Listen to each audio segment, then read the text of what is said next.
What's up, good people? It's Saturday. It's your boy Matt from Music Producer School. Hope y'all are doing well. Got to get my tea in before we get started here.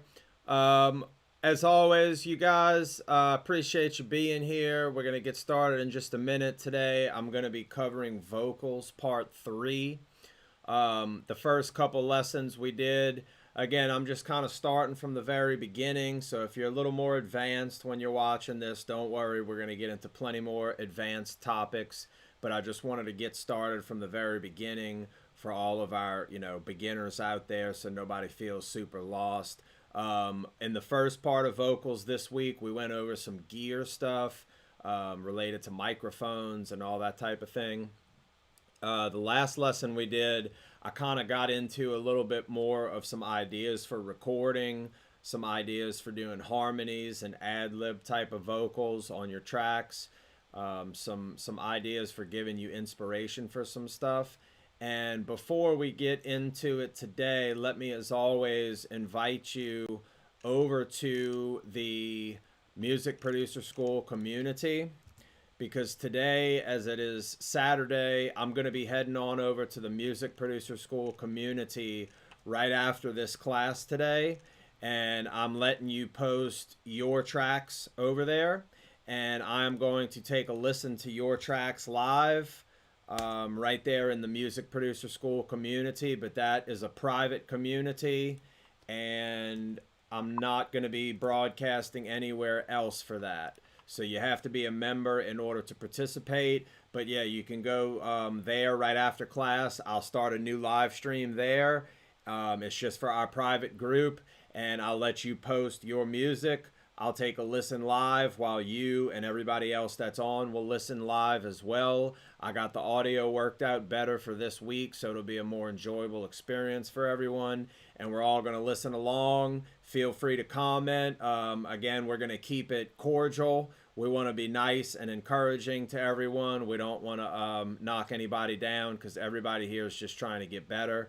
So be sure, I just put the link in the comments. Join the Music Producer School community. Also, if you're interested, everything on social media is always changing, and one of the more consistent ways for me to be in touch is through email. So I would also encourage you to click that email sign up, and I'm going to start sending out some weekly emails with some extra tips, some extra discount stuff, all kinds of cool things that I'm not going to normally put on the live streams. So be sure to go over there, join the Music Producer School community, and come hang out with us after this class today, and send me some of your music. I've got quite a few songs to listen to already, so be sure to get your stuff in early, and I'll be there right after class today. So let's go ahead and get started with vocals part 3. And I wanted to do, if I can get my FL to cooperate here. Let's see if this is going to cooperate for us.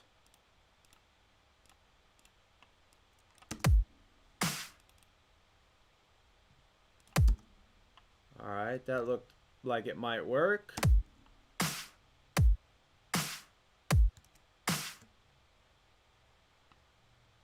All right. So let me get me out of the way here. So I just wanted to cover something really quickly, because I know we have a lot of people on FL Studio, and I wanted to just quickly cover this routing thing that I talked about the other day. So when you are, I was telling you, if you're recording vocals, and especially I did it in Ableton the other day, but I wanted to show you in FL Studio really quickly how you can achieve the same thing. If you're working with a vocalist, or you're recording your own vocals, whatever it may be, you can actually do the same routing thing that I was showing you the other day. And I'm just going to do it with this quick drum example. But let's say we have a hi-hat, a kick, and a snare on here, right? So you can see right here on channel 1, I have my kick, my clap, and my hi-hat. So inevitably, what happens when you're recording vocals is the vocalist, and that might be you, it may be another artist, is almost always going to say, hey, turn me up in the headphones, turn me up in the headphones. So what I recommend you do, and again, I'm just showing it in FL today how to achieve it by using this method. What I would recommend is before you start recording, route all of your instrumental tracks to one channel. And that way, instead of the artist, you're gonna push them up a little, and they're gonna say, okay, give me a little more. But then eventually, you're gonna reach your max volume here, right? And you can't really go anymore. So what I would recommend is instead of bumping them up in your mixer, reduce the track volume and tell them to turn their headphones up from the headphone mixer. And what you do at first is a lot of people say, oh, okay, let me just turn down the kick. Let me turn down the clap. Let me turn down the hi-hat. And that's fine, but what's going to happen is you're going to start moving these faders around, and maybe you already had a good balance of instruments that you don't want to screw up. And maybe every time the artist says, hey, I need a little less of the track or a little more of the track, you don't want to have to be moving with all these, screwing with all these faders all the time, right? So what I would recommend you do is route, and you can do this in FL, is you can say, okay, I want my kick to go, let's say, route to channel 4. And then let's not send it to the master, okay? And then channel 2, we don't want to send it to the master. Let's send it to channel 4. So channel 4 is going to be what I would call our sub mix or our track mix. Same thing with 3 for the hi-hat. Take it out of your master channel right there, and then stick it on this channel 4. So now when I play the track, I've got everything on this one fader right here. So all you have to do when the artist says, hey, I need, more of this or less of that, if they just want more of themselves, say, hey, turn up your headphone mix, and then I will turn down the track for you. And it's all on that one fader. Now, the reason why I wanted to show you that technique today was because this is also a valid technique when you're recording vocals and then you start mixing your vocals as you're recording. Because what's going to happen is, I'm going to switch back over to Ableton here for a minute. What's going to happen is you're going to be recording your vocals, and vocal recording, you start off with this idea in your head of like, oh, okay, we're going to record a vocal, no big deal. But next thing you know, and let me pull up this session that we've been working on. Let me make sure that we are using the right interface here. And I'm going to pull up this example session that we've been messing with. So inevitably what happens with vocals is you start recording, and it's going to be, oh, I messed up, let me do another take. Oh, I messed up, let me do another take. Hey, let me punch in on this part that I messed up. In other words, they don't want to re-record the whole vocal line. They want to be able to just punch in on a certain piece, right? So what's going to happen is you're going to start off with this one vocal track, like right here, my vocal in pink that I have highlighted. But then they're going to say, let's not even worry about the harmony stuff yet, right? Let's just say, okay, we recorded our vocal. And they say, okay, that's cool, but this second phrase, I screwed up. I want to do another one. So you could punch in on this piece right here. But what's going to happen is you're not going to necessarily time it correctly every time, because you're going to actively, as you start recording, and you always want to give your artist a little bit of pre-roll. And I encourage them, hey, don't just punch in and record on the part that you want to redo. Start singing before, so that you can kind of get into the vibe and get into the tempo, so it doesn't sound like a hard replacement when they punch this one little piece. So what I like to do is back them up a little bit, and I'll actually tell them, hey, I'm going to mute out the part that we're going to replace, right? but I want you to start singing along with yourself on the phrase before it. So that way when you punch in, it sounds natural, okay? So I would probably start them about right here and say, okay, start singing along with yourself right here. And then punch right here. And then I would stop the recording and we would have our new take that would record right there, right? So they might say, okay, let me hear that back. And they're going to play it back and they're going to say, okay, that's cool, but I think I could do it better. So this is where you start getting into more of this kind of mixing and submixing stuff that I wanted to show you about, okay? So let's say we have our effects on here, right? Our auto tune, our compressor, and our EQ, and they're liking the way that that sounds in their headphones, right? So what I would recommend you do is instead of, so right here they record this take, and let's actually do this. Let's say they're gonna have all these plugins. I'm gonna copy from this track, and we're gonna call this. Let's create a new track and let's call this the vocal record track, okay? So what this is, I'm going to put all those plugins that I just copied on this track right here, okay? Because they really like the auto-tune sound. They like, all of that, the compression, the EQ. But what's going to happen is as you start adding more and more tracks, your computer is going to start getting bogged down, because if you put a chain of effects like auto-tune, compressor, EQ, maybe you have another special effect on there, after they do this first track, they're going to say, okay, that's cool, but let me try another one. And you say, oh, okay, well, I'll just duplicate the track, and we'll call this one Vocal 2, and I'll just get rid of the copied take, and we'll just do another one. But after you do that a few times, you're going to keep adding tracks with all these plugins on them, right? So as you do that, your computer's going to start to get slower and slower, and eventually after you do like 8 vocal tracks, your computer's not going to be able to handle it anymore. So this is how I recommend cutting your vocals. Set up the record vocal record right here, this track up here, and this is going to be actually what the input is going to be coming from, okay? So this is where I would set my input, and let me go ahead and I'll go ahead and set this with my microphone, but I don't want to turn it on and get a bunch of feedback here for you. But I would set this to my microphone, channel 1, and I would set this to input, okay? So I've got it set to input, and I have my vocal effects on here, auto-tune, compressor, EQ, right? So they can hear this live as they're recording. So I'm going to record the track. So let's pretend we go ahead and we recorded the track, right? And we say, okay, that was cool. Now, instead of duplicating this track each time, what I'm going to do is I'm going to actually set up, I'm going to call them, and I'll just start it from scratch here for you. And I usually like to go ahead and just create a few of them so I'm ready to go with these.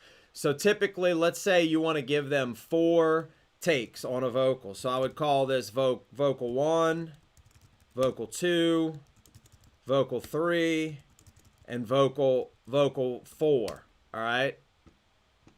And I like to do it this way in pretty much all the different DAWs, Pro Tools, Logic. There are ways that they have set up in these programs to do multiple take vocal recording. We'll get into that eventually, but honestly, this way is so straightforward, and it keeps all of the vocals in front of you visually. It's not any of this like playlist stuff where they're hidden and you got to go searching for stuff. I like this way because, as you'll see when I start building up this vocal, it'll make more sense, but I like doing it this way because that way I can see what exactly has been done. So anyway, let's say, okay, this is our vocal record track. Now I have my plugins on here so they can hear it in their headphones, and it's kind of inspiring and it's cool, right? Well, vocal 1, let me just go ahead and reset these tracks with nothing on here. Just a plain straight up track. And that's what you want, no effects. So I have all these vocals. Now what I'm going to do is I'm going to set up something, another track, and I'm going to call this vocal bus, meaning I'm going to send all of these vocal tracks into my vocal bus, or you could call it like vocal submix if you prefer.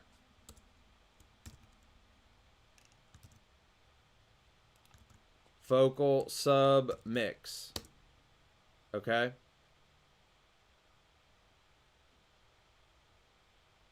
And let's bring this over a little bit so we can see it.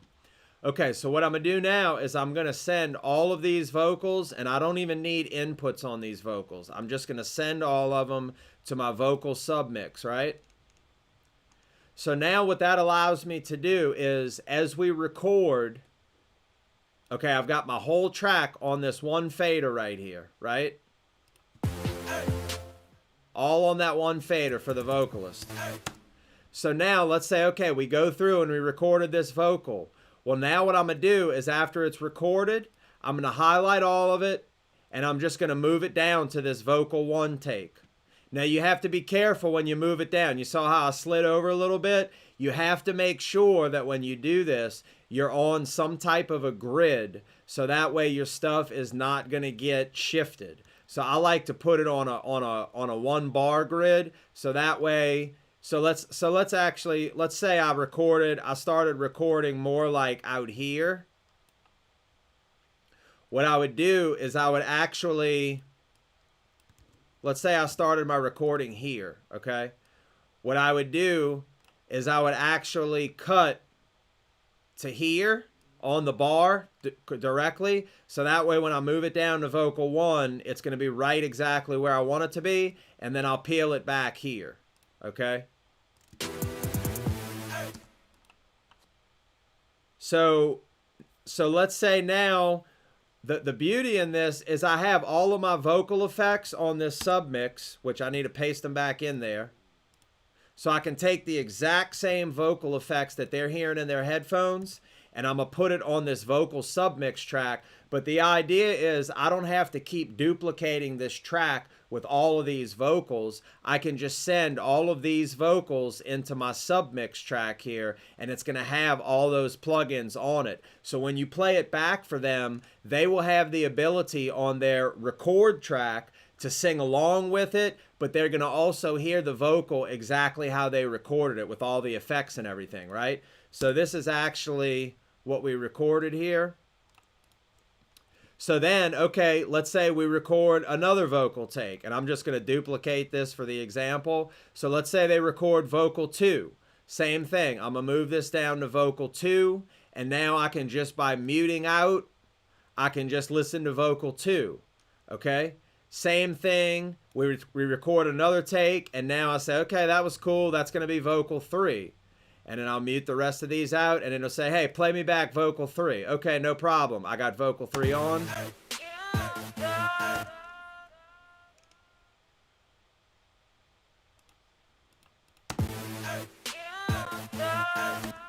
All right, so I've got...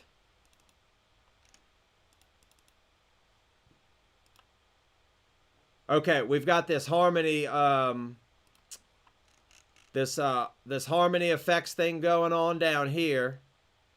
So let's mute that out, and let's see. We're not hearing our vocal submix because I need to activate this input here. Now we're gonna get it.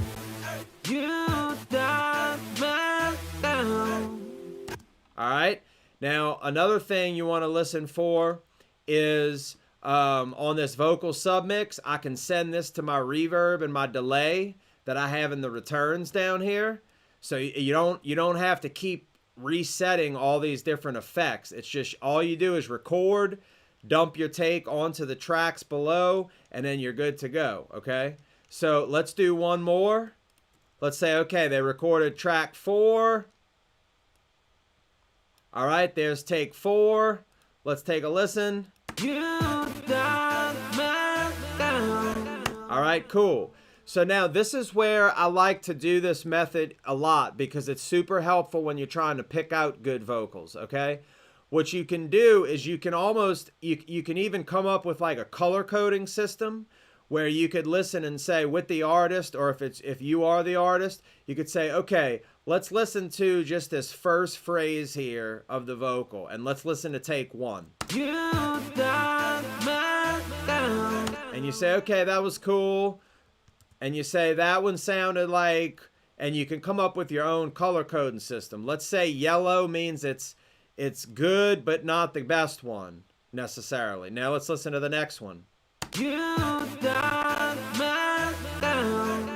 you say, okay, that one was not too great. Let's make that one black. And then this one you listen to. And you say, okay, that one sounded better than the yellow one. Let's make that one red. And then you listen to the final one. And you say, okay, that sounded like that was the one. So you put that one in pink because you know that your good keeper vocal is going to be always in pink. So you can come up with your own color coding system to do this. But what happens is as you go through a vocal and you're picking out the best parts, by the end of the vocal, so let's say this was the good one here. Let's say this track you were just not doing too good. This one was yellow. And let's say this one was red. And then over here we'll do the same thing. We'll say, okay, this one was good here. This one was not so good here. This one was okay. And then this one was a red. So what you can do now, as you're going through, now what you can do is you can make what I call a vocal comp track, which means it's a composite of all of the best takes. So what you can do here, since you know that pink is always your go-to vocal color, and that's just my personal preference, I can say, okay, for the first phrase, I like this one from take 4, so I'm going to copy this up. I'm not going to cut it, I'm going to copy it, because that way I'll always know where I got that vocal from. It's a little bit easier to see. Now, if you did just cut it and copy, you can do that and see stuff, but I like to keep an original down here. That way, if I screw something up, I can always just go back to my takes and say, oh, these are my original takes. I know I want this one, and this one. So same thing here. The second part, I'm going to copy that up. And then for the third take, I like this take right here, right? So now we can collapse all of these extra vocals that we don't need. And now we know we have a nice composite vocal right there. That's going to be all of our best takes. And again, this composite we can send to the vocal submix. We don't get rid of that submix, because then what's going to happen is, okay, we've got all of our composite vocals. So let's get rid of all these vocal takes down here. And what you can do in Ableton is actually group these. So I'll just call this like extra vocal takes.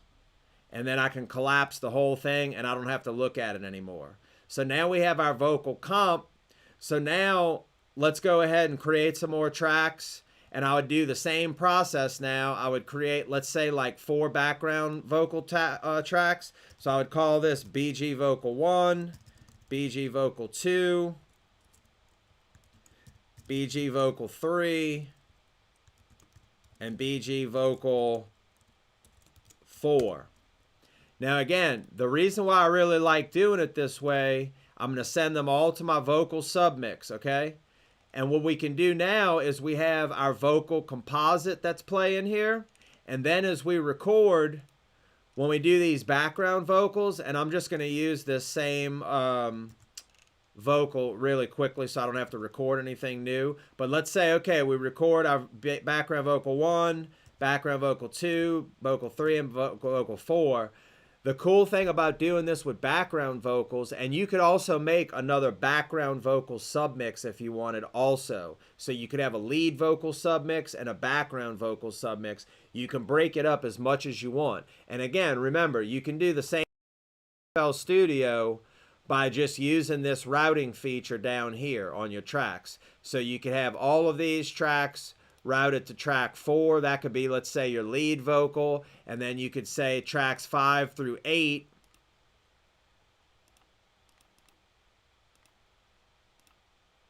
Tracks 5 through 8, we could do, let's say this would be BG Vocal 1. And then this would be BG vocal 2, BG vocal 3, and so on. So again, we could route, and let's call this one, we'll rename it to our BG, so background vocal submix, right? Submix, okay? So again, we take this out of the master and we route it here. Take this out of the master and route it to our submix. Background vocal 3 out of the master and route it to our submix. So now again, we have all these background vocals on this one fader. And when I switch over to Ableton here to show you the same kind of principle, the cool thing about doing with background vocals is, again, you're saving CPU because you don't have to put effects on all these different tracks, but you can also start panning your tracks. And that way you can start moving your backgrounds. Like I like to do a lead vocal in the center, and then I'll do a background vocal to the left, and then the second background vocal, I'll usually double the first one and I'll pan it to the right. And that's how you start building up these big background vocal sounds. So that's a bit of a mixing strategy that I like to use. And I like to record this way as well because it sets up my mix, because eventually I'm going to want to mix and put all these vocals into subgroups anyway like this. So I like to start doing it from the get-go because, again, it keeps everything nice and organized. You can see as I'm going here, I have all my background vocals labeled. I have my recording vocal track labeled. I have my submixes labeled. I have my comp track labeled. I have everything labeled. So that way, by the time we're done with a recording session, you're usually not going to mix the same day that you record. So you record everything, and then we come back the next day, and we don't have to guess, wait, what is this little piece we recorded right here? What is this clip of audio? What is that audio? Everything's nice and labeled. And the beautiful part about this is you can kind of start pre-mixing as you go. So the artist, you know, one thing I hated on early on before I kind of developed this system is I would always be telling artists, oh, don't worry about it. It's going to sound good in the mix. And what I realized is as you're making a song, you need to keep it sounding like a song. You know, you can't just have this random stuff popping out everywhere, stuff too loud, stuff too soft. When an artist goes in to record, or even when you're working on your own music, you don't want to have all this crazy stuff floating around. Keep it organized, keep it labeled, and keep everything in a nice structure like this. So that way, as you're going, you're kind of mixing as you go. And that way, when you get to the end of your production, it's not this big thing like, oh my God, how am I going to make this sound like a song? Because it already will sound like a song because you're mixing as you go, you're keeping things organized. And that's also a key thing that people don't really realize, but it's going to keep you inspired because you want your stuff to sound good right from the beginning. You know, you don't want to be messing around and think to yourself, oh, well, it'll sound good when I mix it. No, mix it now, make it sound good now, and make it sound like a song, because that's going to push you toward the next step to making the song sound even better. So I think that's probably enough for today, you guys, with vocals. There's a whole lot more I'm going to get into on this, but I wanted to just kind of, since again, I'm kind of starting from the beginning, I wanted to show everybody some strategies for recording vocals first. So that way, once you can start recording your vocals properly, it'll be a lot easier down the road when I show you these more advanced mixing techniques. And also, like I said, I can't stress enough, keep your stuff organized. Label, label, label, and keep your stuff organized. So I would invite you now, if you haven't joined the Music Producer School community, or you're just joining us, be sure to click that link that I left in the Facebook comments. I'm going to be heading over to the community page in just a couple minutes. If you click join, I will approve you before I start up the new stream. And I'm encouraging you to post your music. I'm going to go through on the community page, and only the community page. It's a private Facebook community, and I'm going to listen to your music live, and I'm going to give you some feedback on your songs. I've had quite a few people send me their music, and this is where I'm going to listen to it Everybody can listen along with me, and feel free to comment if you want, but I'm going to give you some comments on your tracks, hopefully to help you make them even better. So come join me in the Music Producer School community. I'll be over there in about 2 minutes. All right, y'all have a good one, and I'll see you there.